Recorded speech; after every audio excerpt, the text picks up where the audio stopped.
has been under a lot of pressure for Black Ops 7. Myself and several other people online, they don't even need to have channels. We have been pushing for people to not pre-order. And then number 3, of course, what you see in the background is Battlefield 6. We're not gonna pretend like competition doesn't push these games to improve, which is exactly why I'm going to be changing the gameplay from Battlefield 6 to Black Ops 7 right now. And look, I already know a lot of you guys are probably not very content because what you're seeing with Black Ops 7 probably isn't very appealing to you. Even though I have positive things to say about this game very shortly, you might think this game looks like shit. I've seen Call of Duty fanboys get upset that I'm posting Battlefield 6 content, talking about Call of Duty, and then I put Call of Duty background gameplay, and then their new thing is, oh, but you talk shit about the game, but you still play it, and you still post it in the background. If you check 99% of Call of Duty content creators right now, most of them are actually getting their views from hating Black Ops 7. And this is the big problem. They've been actively saying don't pre-order the game, make the game, push it back, make it bad, and they were playing Battlefield 6. Like a lot of these streamers, can you see this Battlefield 6 Twitch channel, or these Twitch channels? How many of these are playing Black Ops 7 casually? And I can see a few of these streamers are actually playing Warzone and they got sick of it at this point. And I feel like this is a big problem. Of course, they're not going to stay in Battlefield 6 because their entire thing is Black Ops and it makes them much more money. But you can see here that TREYARCH finally had to make changes with SBMM, with Warzone, and honestly, Warzone Battle Royale, Battlefield 6 is going to have a problem because that's going to be another way of competition. Warzone right now is dominating against Apex Legends, against these all other Battle Royales, even against Fortnite at this point, but it really didn't make them or force them to do any changes. Now, I am worried that Call of Duty Black Ops 7 will underperform, which will force TREYARCH to make some big letdowns, changes, changing people, firing people, hiring new people, because they finally realize, okay, this money that we have, these 4 to 5 billion, these billions of dollars we make every year, these updates that we push out, this is not granted. And we saw this when Battlefield 6 is basically getting more hype at this point, even 1 month before launch, than Call of Duty. Now, Call of Duty is probably going to launch a massive marketing because they're literally relying on this. This is a $35 billion, franchise of revenue at this point. They're making, $30 billion, which is absolutely astronomical numbers. The only one that, can even come close to this is Pokemon, which make billions and billions every single year. It definitely tells me that, right now, Call of Duty is still under a lot of pressure just because everyone is considering the Steam player count number, the numbers we have available. And I feel like this is a big problem for TREYARCH as well. They completely lost touch with reality at this point of, what kind of game do people want? And we're starting to see that maybe people don't want to play Battlefield 6. They want Black Ops 7 to change. But yeah, pretty much at this point, Call of Duty is always going to dominate this space, except, next year we are getting GTA 6, which is going to be one of the biggest games at that point. But I am kind of afraid for this year for Black Ops 7. There is going to be massive problems in terms how can you gain back the trust of the people you lost that trusted you for years and asked you to do things for years and you never listened. The only thing saving them is they become such a big brand at this point that nothing can destroy them. All streamers, prefer to play Call of Duty because there's so much content, just like Fortnite. So Battlefield 6 is behind on sales. But it doesn't matter. The trust has been lost. A lot of people are moving on from Warzone and they're losing a lot of money and they're starting to realize it. By default, you do not need to take the dexterity perk. Dexterity will still speed up those interactions, but you will not need dexterity perk to ADS while doing those actions. And this first thing right now with dexterity essentially being available by default, where you can ADS and reload and do all these other things while doing your movement, like your little wall jumps and sliding and jumping and all this other shit. This is actually a good change. This is something that I, as the Scad Master, have been talking about in some of my Black Ops 7 reviews. These are things that I talked about while streaming. These are things that I've seen countless other people talk about online, and I'm glad that Treyarch has finally listened to the feedback that we've been giving them. Now, when Battlefield 6 released, they were basically forced now, and I'm guessing, 1 or 3 weeks before release, they are actively changing the whole playstyle. They're actively changing the game. They're actively changing a lot of these perks, how they work, what's fun, what's not fun. And I get it. It's after beta. But here's the big problem.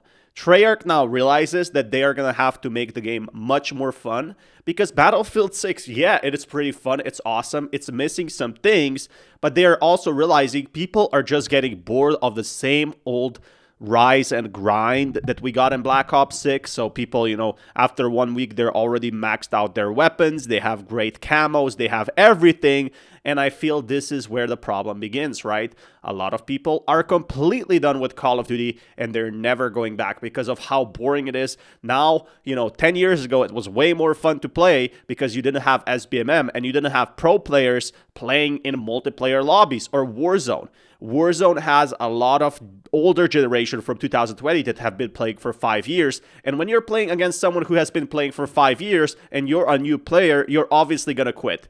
So Treyarch is realizing this, and they're moving on from the old Black Ops 6 system to a completely new Black Ops 7 system that's going to be a gamble at this point. And where they are in the slots and tiers going into Black Ops 7. The next one is a meaty topic. Got a lot of feedback. We made some changes ahead of beta coming out of our blog. A lot of you had a lot of feedback on that, which we appreciate. We want to make sure that we are incentivizing and allowing for varied play styles. 2, we saw a lot of feedback on how stacked slot 1 was, so we've made some adjustments there. And then 3, there were some kind of niche underutilized perks, so we've actually made some combinations of perks to make those chunky decisions and choices. And again, I have the exact same criticism as the previous point, which is, why did this take hundreds of thousands of people just shit-talking the perk system? When, I don't know about you guys, but the fact that we're just switching up perks just to switch it up because we're using the exact same perks from the last game, so we need a way to make it look like there's some difference between BO6 and BO7, so we're just throwing some of our original perks from BO6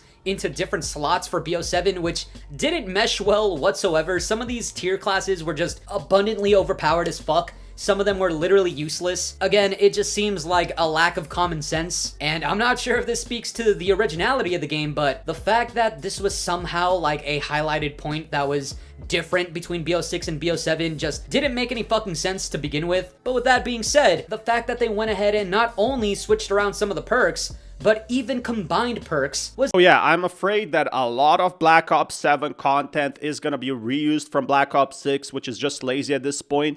Now, yeah, there is awesome maps, there is cool things, but it's not going to be enough to bring back Call of Duty to where it once was. It's not going to be enough to actually make these numbers, when Battlefield 6 launched, or like 700,000 players on Steam. Now, they are going to have more sales than Battlefield 6, but I am feeling a huge problem here.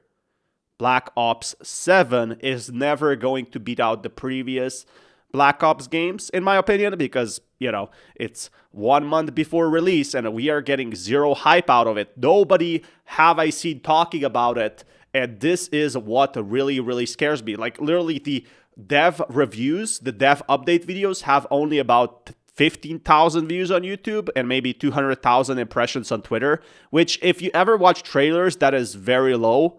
And I feel like people are just sick of it. People had enough of the reusing these same old assets, reusing these same old perks because it worked in the past and it made them money in the past. It's just gotten a bit lazy at this point. And people want to see streamers do fun new stuff. They want to see them do parkour. They want to see them build custom maps. Everything that Battlefield 6 has done. Now, Battlefield 6 has a way smaller community, way less resources, but they are trying 10 times more.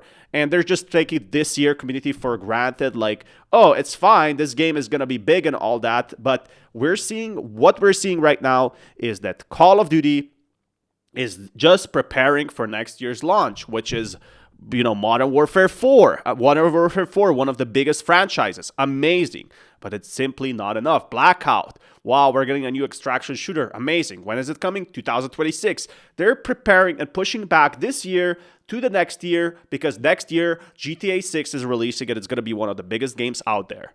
is going through every single mantle in the game to make sure that we have a consistent speed and fill, and everything feels fast and fluid. And this is kind of a little bit of a complaint that I do have about the Black Ops 7 beta. Even though this is a good change, like speeding up the mantle speed because it felt clunky as shit in the beta, why did it take hundreds of thousands of us playing the beta to tell you that the mantling speed was clunky as shit? This seems like one of those common sense things, but fuck it, man. We're talking about It's a big problem. Developers are just now realizing something that, you know, they could check forums. For example, in Fortnite, the community is always talking and the developers are listening. They're adding stuff that people want to see. Now, here, the Call of Duty community is always complaining 5 years about SBMM and they're not removing it because I guess it shows them that statistics make more money. And this is where I find the big problem, is where they organize the profits and think, you know, the literal profits come from the customer base that is complaining about the game, that they're releasing the content. And I feel like there's a lot of stuff going on behind the scenes for Black Ops 7. I really wonder how the game is going to perform. And I'm really hoping that the Black Ops 7 single player campaign is going to save them, because the Modern Warfare 3 was rated a 5 at best. And this is what also is saving Call of Duty Black Ops 7 at this point, is that Battlefield 6 campaign was very meh. It wasn't anything special. It at least was a campaign, but again, you know, Battle Royale they are releasing is basically a reskin. It's not that much of a game changer. It's a big map and you don't have all these revenue models yet. They don't have a battle pass, and this is what really is helping Call of Duty stay in that market share. And I'm really wondering, what can Call of Duty do at this point to save the community? Let me know down in the comments below.